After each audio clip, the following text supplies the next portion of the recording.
Hi, magandang araw po. Nandito po kayo sa ATI, Agricultural Training Institute ng Department of Agriculture.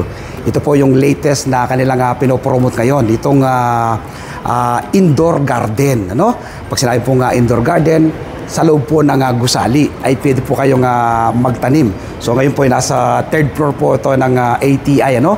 Makikita po yung setup ng kanilang mga tanim. Ang ganito pong setup ay masustain nyo po, ano? All year round ay may supply po kayong makukuha, no? Tulad po nitong kanilang tanim na lettuce, sabi po ni Sir Faulo, no? Justin, sabi po ni Sir Justin ay nasa 15 days pa lang daw po ito. So ang lettuce po ina-harvest siya within 30 days. So kita nyo po 15 days pero napakagaganda na nila, no? At itong ganitong setup, hindi ka po matatakot na babagyuin, ano?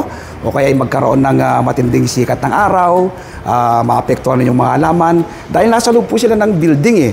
So pwede po kayong magtanim dito at umharvest, umani ng tuloy-tuloy, ano? Abangan nyo po yung yung aking show, ang aming show na Masaganang Buhay sa mga darating na araw ng linggo. Itinuro po ako ni Sir Justin sa kanilang garden dito sa ATI at indoor and outdoor, ano? Pinakita po niya yung kanilang mga tanim na iba't ibang uri ng halaman, yung mga nais pong matuto, no?